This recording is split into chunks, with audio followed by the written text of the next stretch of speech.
Ganduma wal qabatu irratti wanti lamaan anatti mul'ate kun isinitti mul'atee laata? Mee yaada keessan koomentii irratti naaf barreessaa, namoota birootiifis dabarsaatiin khayrii kana mee waliin haa geenyu. Tokkoffaan maalidha? Namootni gandummaa sabaan nama adda qooduu wantoota akkana namoonni labsan sheekallee haa ta'u namoota poolitikaa garaagaraa jala deeman. Namoonni kunniin namoota akkamitti isiniif fakkaate? Namoota dalagaa isaanii san keessatti dalagaan isaanii deemuu dhabeedha. Wallahi namoota dalagaan isaanii kallattii itti jiran saniin isaan deemuu dhabeetu eessa keessa dhokata? Sabummaa jala dhokata, lammaffaa immoo gandasaa jala dhokata. Sheeka ta'eetiin sheekni kallattii ilmii qabaatee yookaan beekumsa qabaatee beekumsa isaatiin dandeettii haasawa isaatiin nama tokko qalbii namaa injifatuu dadhabe maal godhaa? Yoo arsii ta'e arsii jedheetiin wakabaa buusa.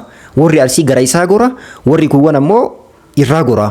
Lammaffaa yoo jimma ta'e waan jimmaa kana faarsaa jimmaan bichaa maal jedhaa kaawwan ammoo xiqqeessaa warri jimmaa harka dhahaaf. Akkasuma harargeellee maalillee akkasii itti fufaa jechuudha. Sheekummaan isaa milkaa'uu dhabeetu kallattii kanaan dhufa.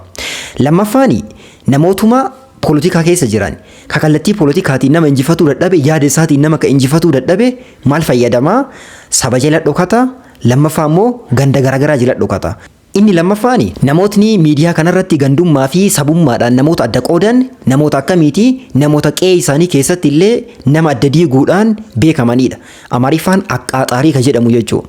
Namoota aqqaaxaarii nama qe'eedhaan adda qooda ganda yoo jedhamullee yaa'u gandi tokkoo miti. Gandi baadiyyaa garaagaraatu jira, gosa garaagaraatu jira, balbala garaagaraatu jira, safara naannoo jiraatan ka garaagaraatu jira. Ka akkanaatiin nama qooduudha. Masjiidaan ka nama qoodu. Kabalbalaan nama qoodu namoota kuftuu akkanaattu wallahi miidiyaa kanarra nama taphata. Ummanni keenya mee ummata xiinxallaa? Wallahi saboota biraallee mee xiinxallaa? Amaarri Oromooriin haala nagaatiin jiraatuu barbaada.